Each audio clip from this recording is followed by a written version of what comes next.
friends, welcome to Study Points. This is Anup Dwivedi and today we are going to start a new chapter of physics class 10th electricity. तो friends आपको बता दें कि हम class 10th में electricity first chapter है physics का और यहाँ से हर एक कॉम्पिटिटिव एग्जामिनेशन में क्वेश्चन अराइज किए जाते हैं, तो हम इसके बारे में ब्रीफ डिस्कशन करेंगे बिल्कुल स्टार्टिंग से। पहला पार्ट है फिजिक्स का। तो फर्स्ट जो चैप्टर है वो है आपका इलेक्ट्रिसिटी। थोड़ा सा हम जानते हैं इलेक्ट्रिसिटी के बारे में। तो आज के दिनों में या मॉडर्न टाइम में इलेक्ट्रिसिटी जो है एनर्जी के तौर पे सबसे ज्यादा यूज की जाती है। लगभग हमारा 95% जो वर्क होता है वो बेस्ड होता है इलेक्ट्रिसिटी पे ही। तो हम कह सकते हैं कि electricity is a type of energy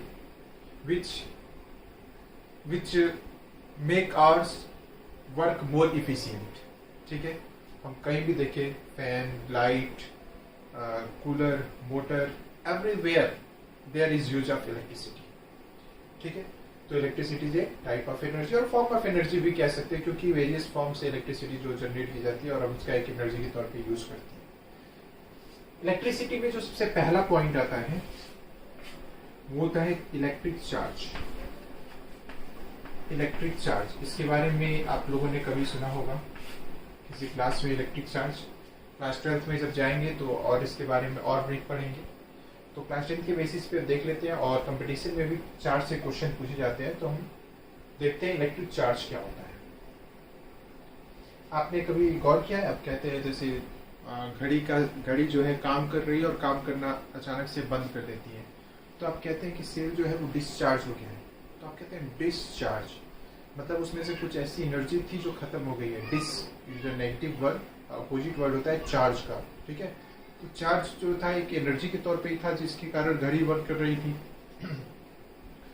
तो इलेक्ट्रिक चार्ज की बात करें, सिर्फ चार्ज की बात करें, चार्ज जो है ये एक इंट्रासोनिक वर्ड होता है। इंट्रासोनिक वर्ड होता है,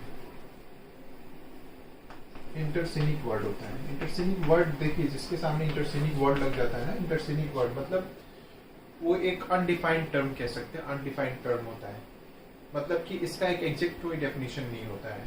क्लास 10 के बेसिस पे आप डिफाइन कर सकते हैं कि किसी भी सब्सटेंस का इलेक्ट्रॉन्स को गेन करने की या लूज करने की जो प्रॉपर्टी होती है उसे चार्ज कहते हैं, इलेक्ट्रिक चार्ज कहते हैं। आपको पता है कि कोई भी ऑब्जेक्ट है वो एटम का बना होता है और एटम के 3 पार्ट्स होते हैं, न्यूट्रॉन, प्रोटॉन और इलेक्ट्रॉन। तो उसमें जब इलेक्ट्रॉन का ट्रांसफॉर्मेशन होता है, मतलब क्या तो गेन हो रहा हो या लूज हो रहा हो, तो इस कंडीशन में जो एनर्जी गेन होती है या लूज होती है उसको चार्ज के रूप में हम बताते हैं। ठीक है, तो आप चार्ज को सिंपली डिफाइन कर सकते हैं द टेंडेंसी ऑफ गेनिंग और losing electron by a substance. Okay, जैसे चार्ज के कई पार्ट्स होते हैं, इलेक्ट्रोस्टैटिक चार्ज होता है। तो इलेक्ट्रोस्टैटिक चार्ज का एक एग्जांपल आप ले लीजिए। जैसे आपने सुना होगा कि हम कागज के कुछ पार्टिकल्स को लेते हैं और वहाँ पे हम कॉम्ब को या फिर स्केल को ऐसे रब करके ले जाते हैं, तो कागज के पार्टिकल्स जो है कॉम्ब पे अट्रैक्ट होते हैं। तो कुछ ऐसा इलेक्ट्रोस्टैटिक चार्ज से रिलेटेड कुछ कंसेप्ट है, इसके बारे में डिस्कस करेंगे। तो चार्ज एक इंट्रासोनिक वर्ड है, इसका डेफिनेशन एग्जैक्ट नहीं है, तो हमने बता दिया चार्ज। टेंथ बेसिस पे आप क्या बता सकते हैं, कैसे डिफाइन कर सकते हैं। ठीक है, गेन और लूज करके इलेक्ट्रॉन। 2 तरह के चार्ज होते हैं, पॉजिटिव चार्ज जिसको इस तरह से कुछ लिखा जाता है, और नेगेटिव चार्ज। ठीक है, जिसको कुछ इस तरह से लिखा जाता है। 2 तरह के चार्ज होते हैं, पॉजिटिव चार्ज और नेगेटिव चार्ज। चार्ज का प्रोडक्शन कैसे होता है, चार्ज की कैरेक्टरिस्टिक क्या होती है, यहाँ पे हम देखेंगे। तो पॉजिटिव चार्ज प्लस कहा जाता है और नेगेटिव चार्ज माइनस कहा जाता है। यहाँ पे जब 2 चार्जेस लिखे जाते हैं प्लस माइनस, तो ये होते हैं अनलाइक चार्जेस। ठीक है, और जब अगर प्लस प्लस और माइनस माइनस ले रहे हैं तो ये होंगे लाइक चार्जेस। तो एक तरह से ये भी एक तरह का टाइप ऑफ चार्ज हो गया, लाइक चार्जेस और अनलाइक चार्जेस। कैरेक्टरिस्टिक क्या होता है कि लाइक अनलाइक चार्जेस के बीच में एट्रैक्शन होता है, ठीक है, एक दूसरे को अट्रैक्ट करते हैं। वही हो रहा है जो कॉम्ब और पेपर पार्टिकल्स के बीच में हो रहा है, एक दूसरे को अट्रैक्ट कर रहे हैं। और इन दोनों के बीच में कभी भी रिपल्सन होता है, एक दूसरे से दूर भागते हैं, ठीक है, या एक दूसरे को अट्रैक्ट नहीं करते हैं। तो हमारे पास दो तरह के और चार्जेस, आप पॉजिटिव चार्ज नेगेटिव चार्ज कह सकते हैं। फिर इनके बाद भी लाइक चार्जेस और अनलाइक चार्जेस होते हैं, जिसमें लाइक चार्जेस एक दूसरे को अट्रैक्ट कर रिपल्स करते हैं, रिपल करते हैं, माइनस माइनस रिपल होगा, प्लस प्लस रिपल होगा, और अनलाइक चार्जेस दूसरे को अट्रैक्ट करेंगे, ठीक है। तो यही घटना कुछ कॉम्ब और पेपर पार्टिकल्स के साथ होती है। होता क्या है, तो देखिए अर्थ पे जितनी भी चीजें पाई जाती है सभी पॉजिटिवली चार्ज होती है, यानी कि सबके पास कुछ ना कुछ चार्ज होता है। तो जब हम नॉर्मली किसी कॉम्ब को पेपर पार्टिकल पे लेके जाते हैं, किसी कॉम्ब को अगर पेपर पार्टिकल पे लेके जाते हैं तो वहां पे कोई भी हमको चेंजेस नजर नहीं आते हैं, ठीक है, क्योंकि भाई कॉम्ब भी पॉजिटिवली चार्ज और पेपर पार्टिकल्स भी पॉजिटिवली चार्ज है। लेकिन अगर हम कॉम्ब को रब करते हैं तो क्या होता होगा, सोचिए 2 मिनट के लिए, 2 सेकंड के लिए सोचिए क्या होता होगा। कॉम्ब को रब करने पे क्या होता होगा, चार्ज में क्या चेंजेस आते होंगे, इलेक्ट्रॉन्स में क्या चेंजेस आते होंगे।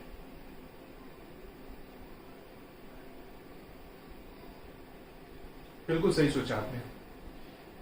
कॉम्ब में और पेपर पार्टिकल्स में दोनों में चार्ज बराबर है, ठीक है। जब हमने रब किया तो या तो कॉम्ब में इलेक्ट्रॉन्स आ गए, चार्ज बढ़ गया, या उसमें चार्ज घट गया, ठीक है। तो पहले बैलेंस था, अब या तो चार्ज अधिक हो गया पेपर पार्टिकल से या चार्ज कम हो गया। तो वो क्या होते हैं, एक दूसरे को अटैक करते हैं, जैसा मैंने बताया कि अनलाइक चार्जेस एक दूसरे को अटैक करते हैं। आपने देखा वो थंडरिंग होती है, थंडरिंग, तो थंडरिंग होती है तो आखिर जो चार्जेस होते हैं एक दूसरे को अटैक करते हैं, तभी तो थंडरिंग होती है। पॉजिटिव चार्ज सभी होता है, ऊपर से नेगेटिव चार्ज कहीं ज्यादा हो गया और कहीं सिंगल एक पॉजिटिव चार्ज को देखा तो उसको अपनी तरफ अट्रैक्ट करता है, तो उसके ऊपर थंडरिंग हो जाती है। जैसे ऊंची बिल्डिंग कोई अकेले हो या ऊंचा कोई पेड़ हो लंबा सा या कोई टावर हो तो उसमें थंडरिंग हो जाती है। आप लोगों ने देखा होगा, वीडियोस में देखा होगा, कई लोगों ने साक्ष्य रूप से भी देखा होगा। तो कुछ यही होता है चार्ज, ठीक है। आई होप आपको समझ में आ रहा होगा। थोड़ा सा प्रोडक्शन ऑफ चार्ज देख लेते हैं एक ट्रिक से, और यहाँ से एक क्वेश्चन पूछा जाता है हमेशा एग्जामिनेशन में या फिर कंपटीशन में भी पूछा जाता है। आप याद रखेंगे VGS, जीएस मतलब जानते हैं हम लोग जनरल साइंस होता है, ठीक है। VGS, W से हम मान लेते हैं वुलन क्लॉथ, ये एक ट्रिक है, वुलन क्लॉथ। E से मान लेते हैं एबोनाइट रॉड, ठीक है। G से मान लेते हैं ग्लास रॉड, और S से मान लेते हैं सिल्क क्लॉथ। अब देखिए, W से वुलन क्लॉथ और E से एबोनाइट रॉड। जब हम वुलन क्लॉथ में एबोनाइट रॉड को रब करते हैं, वुलन क्लॉथ में एबोनाइट रॉड को रब करते हैं तो वहां पे नेगेटिव चार्ज प्रोड्यूस होता है, ठीक है। एबोनाइट ERI फॉर इलेक्ट्रॉन पे नेगेटिव चार्ज होता है, तो इस तरह से आप याद रखेंगे कि यहाँ पे नेगेटिव चार्ज प्रोड्यूस होता है। और सिल्क क्लॉथ को जब हम ग्लास रॉड के साथ रब करते हैं तो यहाँ पे पॉजिटिव चार्ज प्रोड्यूस होता है। तो प्रोडक्शन ऑफ चार्ज आप बता सकते हैं आसानी से, किस तरह चार्जेस प्रोड्यूस होते हैं, ठीक है। एबोनाइट रॉड के बारे में थोड़ा सा बता दें। एबोनाइट रॉड, जैसे एबोनाइट मटेरियल बाहर के टेम्परेचर, जैसा टेम्परेचर रहता है उस टेम्परेचर के अकॉर्डिंग अपने आप को ढाल लेता है। जैसे हमारा ब्लड जो है वो एक एबोनाइट मटेरियल होता है, ठीक है। हम जिस तरह के टेम्परेचर में रहते हैं उस तरह के टेम्परेचर के हिसाब से एबोनाइट रॉड, तो एबोनाइट रॉड का ये कैरेक्टरिस्टिक होता है कि जिस तरह का टेम्परेचर बाहर होता है उसी टेम्परेचर, जैसे आपने गौर किया होगा जब आप स्वेटर वगैरह सर्दियों में निकालते हैं, हल्की सी धूप हो जाती है तो उसमें से कुछ आवाज आती है, चिटपुट की आवाज आती है, तो वो कुछ वही चीज यहाँ पे हम बता रहे हैं कि जब हम वुलन क्लॉथ को एबोनाइट रॉड के साथ रब करते हैं तो वहाँ पे नेगेटिव चार्ज प्रोड्यूस होता है, यानी कि वहाँ पे भी कुछ चार्जेस प्रोड्यूस हो रहे होते हैं और वैसी आवाज आती है। तो स्क्रीनशॉट ले लीजिएगा, इसका एक ट्रिक है ये VGS। हम लोग जनरल साइंस, इसी तरह ट्रिक से हम सारी चीजें याद करते रहेंगे, करते चलेंगे, ठीक है। अब हम बात करते हैं चार्ज का, SI unit of charge. SI unit of charge, charge का SI यूनिट होता है कूलॉम। एक फिजिसिस्ट थे और एक मैथमेटिशियन, इन्होंने चार्ज के बारे में इलेक्ट्रिक करंट में बहुत बड़ा कंट्रीब्यूशन दिया था, ठीक है। 10th में जाएंगे तो बहुत बड़ा टॉपिक ही आपको कुलॉम के साथ मिलने को पढ़ने को मिलेगा। थोड़ा सा हम जान लेते हैं। कुलॉम ने एक लॉ दिया था, और लॉ उन्होंने ये दिया था कि किन्हीं भी दो चार्जेस होते हैं, पॉजिटिव नेगेटिव कैसे भी हो, तो दो तरह के चार्जेस के बीच में जो फोर्स ऑफ एट्रैक्शन या रिपल्सन होता है वो उनके मैग्नीट्यूड के डायरेक्टली प्रोपोर्शनल होता है और उनके बीच की दूरी के स्क्वायर के इनडायरेक्टली प्रोपोर्शनल होता है, यानी कि इनवर्सली प्रोपोर्शनल होता है। ठीक है, कई लोगों को समझ में नहीं आया होगा, सर कुछ भी बोल दिए। तो देखिए इसको आसानी से याद कर सकते हैं आप। कैसे? तो F को कहते हैं हम फोर्स ऑफ एट्रैक्शन और रिपल्सन। F क्या है? F is a force of attraction या रिपल्सन। दो तरह के चार्जेस, दो तरह का एट्रैक्शन होता है, रिपल्सन होता है, दो तरह का फोर्स होता है। और ये हो गया हमारा प्रोपोर्शन का साइन। दो चार्ज ले लिए Q1 Q2, चार्ज को हमेशा Q और Q1 मैग्नीट्यूड ऑफ चार्ज को Q1 और Q2 या Q से रिप्रेजेंट करते हैं। Q0 भी होता है, केवल Q भी होता है, तो ये ध्यान रखिएगा। और दोनों के बीच की डिस्टेंस हम R रख देते हैं और ये इसका स्क्वायर। तो स्टेटमेंट कुछ ऐसा बनता है, द फोर्स ऑफ एट्रैक्शन और repulsion between two charges is directly proportional to the magnitude of product of charges. Is directly proportional to the magnitude of product. Magnitude of charge, हमेशा charge की value को magnitude of charge बोलते हैं, magnitude of charge बोलते हैं। ठीक है, हमेशा ध्यान रखिएगा, Q को मैग्नीट्यूड ऑफ चार्ज बोलेंगे जो भी होगा। तो फोर्स ऑफ एट्रैक्शन और repulsion is directly proportional to product of magnitude of charges and inversely proportional to square of distance between them. ठीक है, इन ए स्ट्रेट लाइन।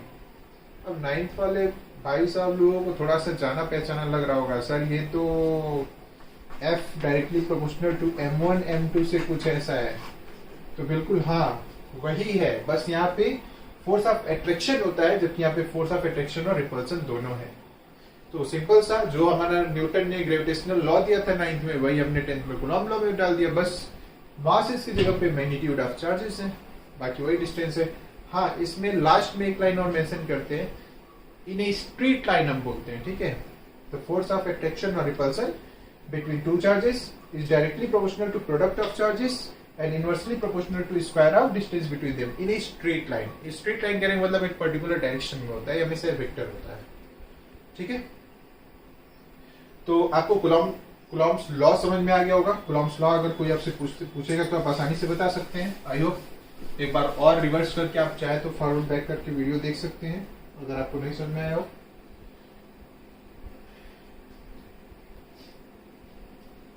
कूलॉम तो SI यूनिट होता है कूलॉम। ठीक है, हमारे पास दो तरह के चार्जेस हैं, पॉजिटिव चार्ज है और नेगेटिव चार्ज है। दोनों पे अगर हम पूछे कि कितने कूलॉम का चार्ज होता है, तो आप याद रखेंगे plus 1.6 time 10 to the power minus 19 coulomb का चार्ज होता है पॉजिटिव प्रोटॉन पे। ठीक है, और माइनस उतना ही minus 1.6 time 10 power minus 19 coulomb of charge होता है इलेक्ट्रॉन पे। ठीक है, किसी भी ऑब्जेक्ट में। और न्यूट्रॉन आप जानते हैं इलेक्ट्रिसिटी का न्यूट्रल होता है, तो उसमें कोई उनको उससे कुछ लेना देना है नहीं। तो आई होप इतना आपको समझ में आ गया होगा। तो अभी हमने देखा SI यूनिट ऑफ चार्ज। अब हम देखेंगे कंडक्टर्स एंड इंसुलेटर्स।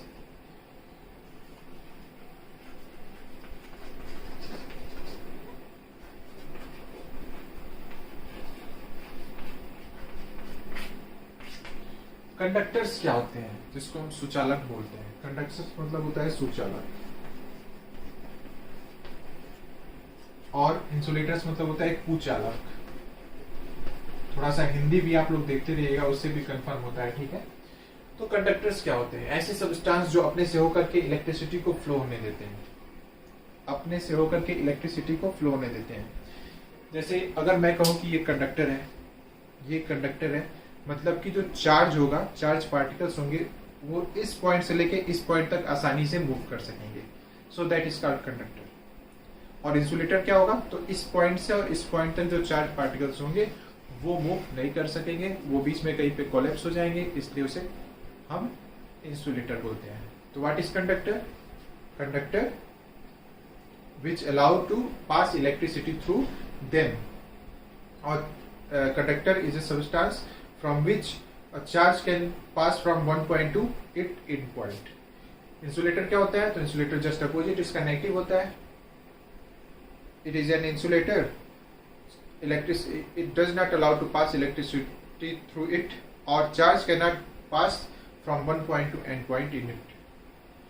सबसे इंपॉर्टेंट क्वेश्चन यहाँ पे क्या रहेगा कि आखिर कंडक्टर और इंसुलेटर्स में ऐसा होता क्या है जो चार्ज को अलाउ करता है एक पॉइंट से दूसरे पॉइंट तक ले जाने में? तो वो होता है फ्री इलेक्ट्रॉन्स. वो होते हैं फ्री इलेक्ट्रॉन्स. क्या ये फ्री इलेक्ट्रॉन्स कंडक्टर्स और इंसुलेटर्स दोनों में पाए जाते हैं? तो जी हाँ, ये फ्री इलेक्ट्रॉन्स कंडक्टर और इंसुलेटर्स में दोनों में पाए जाते हैं. तो फिर ऐसा क्यों होता है कि कंडक्टर में इलेक्ट्रिसिटी पास होती है, इंसुलेटर में नहीं होती है? तो ऐसा इसलिए होता है कि कंडक्टर में सफिशिएंट अमाउंट में ये फ्री इलेक्ट्रॉन्स पाए जाते हैं और इसमें इनसफिशिएंट होते हैं. ठीक है, सफिशिएंट इंसफिशिएंट का कहने का क्या मतलब है? मतलब कि इसमें इतने इलेक्ट्रॉन्स हैं कि उस चार्ज को इस पॉइंट से इस पॉइंट तक कैरी करते हैं. बट तो कंडक्टर होगा, लेकिन इसमें इतने फ्री इलेक्ट्रॉन्स नहीं है जो चार्ज को यहां से लेकर यहां तक ढो सके. वो बीच में कहीं कोलैप्स हो जाते हैं, तो ये इंसुलेटर हो जाता है. थोड़ा सा अगर हम बात करें एक और क्वेश्चन का 1 मार्क्स में पूछा जाएगा, तो सिल्वर जो होता है वो बेस्ट कंडक्टर ऑफ इलेक्ट्रिसिटी होता है. क्वेश्चन पूछा जा सकता है. लेकिन कॉमर्शियल तौर पे हम कॉपर का यूज करते हैं. आप देखेंगे हर जगह कॉपर. अब इतने बड़े राजा महाराजा तो है नहीं कि पूरा सिल्वर लगाएंगे. पता चला सिल्वर से वायरिंग किया घर का, अगले दिन पूरा घर के वायर ही साफ हो जाए. हाँ, बत्ती गुल. तो सिल्वर जो होता है वो बेस्ट कंडक्टर ऑफ इलेक्ट्रिसिटी होता है, लेकिन कॉमर्शियली हम कॉपर का यूज करते हैं. और बाकी जो बड़े बड़े हाई एक्सटेंशन वायर होते हैं वो एलॉय होते हैं. उसमें नाइक्रोम वगैरह, एल्यूमिनियम वगैरह मिला करके उसको टेंसाइल किया जाता है और उसमें हाई वोल्टेज करंट फ्लो होता है. ठीक है, तो आई होप आपको कंडक्टर और इंसुलेटर समझ में आ गया होगा. इंसुलेटर में जितने भी प्लास्टिक, रबर वगैरह मटेरियल होते हैं ये सभी इंसुलेटर होते हैं. थोड़ा सा हम बात करें प्योर वाटर की, एकदम प्योर वाटर हो, D2O, तो वो भी इंसुलेटर माना जाता है. लेकिन बाकी सारे जितने भी वाटर होते हैं, मडी वाटर होते हैं, उससे इलेक्ट्रिसिटी पास हो सकती है. तो एक ऐसे भी क्वेश्चन कंपटीशन में पूछ दिए जाते हैं, तो इस पे आप गौर करिएगा. ठीक है, ध्यान रखिएगा. इलेक्ट्रोलिसिस आप पढ़ेंगे, इलेक्ट्रोलिसिस में भी कुछ चीजें आपकी क्लियर हो जाएंगी. ठीक है, तो आपको कंडक्टर और इंसुलेटर समझ में आ गया होगा. तो आइए अब हम जानते हैं इलेक्ट्रिक पोटेंशियल और पोटेंशियल डिफरेंस के बारे में. जो समझिए तो यहीं से इलेक्ट्रिसिटी की शुरुआत है. ठीक है, इलेक्ट्रिक पोटेंशियल क्या होता है और पोटेंशियल डिफरेंस क्या होता है? तो इलेक्ट्रिक पोटेंशियल ही होता है, लेकिन पोटेंशियल डिफरेंस को हम मॉडर्न टाइम में वोल्टेज बोलते हैं. ठीक है, वोल्टेज बोलते हैं, इसीलिए इसको V से डिनोट करते हैं. ये ध्यान में रखिएगा. तो बात करें इलेक्ट्रिक पोटेंशियल क्या होता है? कोई पूछेगा तो कहेंगे कि इनफाइनाइट से किसी पॉजिटिव चार्ज को, यूनिट पॉजिटिव चार्ज को इनफाइनाइट से लाने में जितना वर्क डन किया जाता है किसी पर्टिकुलर पॉइंट पे एक इलेक्ट्रिक फील्ड में, उसको हम इलेक्ट्रिक पोटेंशियल कहते हैं. क्या हुआ, नहीं समझ में आया? चलो एक बार इंग्लिश में ट्राई करते हैं. The work done to move a unit positive charge from infinite to a particular point in an electric field is called electric potential. ओहो, शायद अभी भी कई लोगों को समझ में नहीं आया. तो चलिए इसे डायग्राम अपने दिमाग में हम ड्रॉ करते हैं और उससे हम तुरंत इसका डेफिनेशन क्लियर करते हैं. तो ये हो गया इलेक्ट्रिक फील्ड. ठीक है, हमने ले लिया एक इसमें पर्टिकुलर पॉइंट. ठीक है, और यहां पे ले लिया एक इनफाइनाइट. हमने कहा वर्क डन किया जो पोटेंशियल इलेक्ट्रिक पोटेंशियल के बराबर होगा. और यहां पे हम लेंगे यूनिक पॉजिटिव चार्ज. ध्यान रहेगा, यूनिक पॉजिटिव चार्ज ही लेंगे क्योंकि सबसे पहले पॉजिटिव चार्ज की खोज हुई थी. ठीक है, तो अब हम डिफाइन करते हैं. देखिए ध्यान से पैटर्न को समझिएगा. The work done to move a unique positive charge, the work done first कर लो, to move a unique positive charge from infinity to a particular point in an electric field is known as electric potential. Work done to move a unique positive charge from infinity to a particular point in an electric field is known as electric potential. ध्यान रहेगा, अभी हम दोनों में difference करेंगे तो यहाँ पे कई चीजें चेंज हो जाएंगी. यूनिट पॉजिटिव चार्ज की जगह पे इलेक्ट्रिक चार्ज हो जाएगा, इलेक्ट्रिक फील्ड की जगह पे इलेक्ट्रिक सर्किट हो जाएगा, पर्टिकुलर पॉइंट्स की जगह पे 2 पॉइंट्स हो जाएंगे. तो इस डायग्राम को एक बार स्क्रीनशॉट लेकर के ड्रॉ कर लीजिए पेज पे, क्योंकि मैं जा रहा हूं इसको मिटाने. तो ये है इलेक्ट्रिक पोटेंशियल. नेक्स्ट हम बात करेंगे इसी के दोस्त, इसी के मित्र पोटेंशियल डिफरेंस की वोल्टेज, जिसके बारे में हमें पढ़ना है. तो इसके लिए हम ड्रॉ करते हैं एक इलेक्ट्रिक सर्किट. इसे हम कहेंगे इलेक्ट्रिक सर्किट. ठीक है, इसमें हम ले लेंगे 2 पॉइंट्स Q1 और Q2, और यहां पे हम कहेंगे work done to move a unit electric charge. ठीक है, सेम वही डेफिनेशन जो पहले हमने लगाया. The work done to move a unit electric charge. Question अभी कई स्टूडेंट्स का हो, सर इलेक्ट्रिक चार्ज क्यों कह रहे हैं? तो वो भाई पॉजिटिव भी हो सकता है और नेगेटिव भी हो सकता है, कोई चार्ज हो सकता है या इलेक्ट्रॉन हो सकते हैं. तो इसलिए हम यहाँ पे इलेक्ट्रिक सर्किट ले रहे हैं, तो वो इलेक्ट्रिक चार्ज कहा जाएगा. तो work done to move a unit, work done to move first कहते हैं तो unit electric charge from one point to another point in an electric circuit is known as potential difference or voltage denoted by V, और इसका SI unit होता है, SI unit होता है volt. और इसको मेजर किया जाता है एक डिवाइस से जिसका नाम होता है वोल्ट मीटर. ठीक है, वोल्ट मीटर. और इसको सर्किट में पैरेलल रखा जाता है. ठीक है, इसको सर्किट में ज्वाइन किया जाता है, ज्वाइंड होता है सर्किट में पैरेलल. इस पैरेलल के बारे में हम बाद में पढ़ेंगे. ठीक है, बस याद रखिएगा इसको सर्किट में पैरेलल रखा जाता है सीरीज में. तो फ्रेंड्स, जब भी हमारे पास 1 यूनिट आता है तो हमें डिफाइन करना पड़ता है 1 यूनिट को. कभी भी आएगा, हम फिजिक्स जब तक पढ़ेंगे तब तक हमारे पास यूनिट आएगा, और यूनिट को 1 यूनिट जरूर डिफाइन करेंगे. 1 मार्क में क्वेश्चन आता है. तो वोल्टेज में V आया है वोल्ट, 1 वोल्ट को डिफाइन करेंगे तो वोल्ट इज इक्वल टू होता है वर्क डन अपॉन चार्ज. ठीक है, तो इसको ठीक उसी हम डेफिनेशन पे बैठाते हैं, इस डेफिनेशन पे रखते हैं. 1 वोल्ट ऑफ पोटेंशियल डिफरेंस, हम कहेंगे कि 1 वोल्ट का पोटेंशियल डिफरेंस होगा जब 1 जूल वर्क किया जाएगा और 1 कूलम चार्ज रहेगा. ये वर्क किया जाएगा 1 जूल का और चार्ज रहेगा 1 कूलम का. ठीक है, तो आप इस तरह से 1 यूनिट डिफाइन करेंगे. 1 जूल ऑफ वर्क डन, पहले तो वर्क डन था, अब कहेंगे कितना है magnitude 1 joule. 1 joule of work done to move 1 coulomb of charge from one point to another point in an electric circuit is equal to 1 volt of potential difference. मेरे साथ दोहराइए. 1 joule of work done to move 1 coulomb of charge from one point to another point in an electric circuit is equal to 1 volt of potential difference और voltage. तो आज के लिए बस इतना ही. हो आपको समझ में आ गया होगा. वीडियो को लाइक, शेयर और सब्सक्राइब करें चैनल को ऐसी ही वीडियोस के लिए. आपको फिजिक्स, केमिस्ट्री, बायोलॉजी सभी पढ़ाए जाएंगे. Thank you.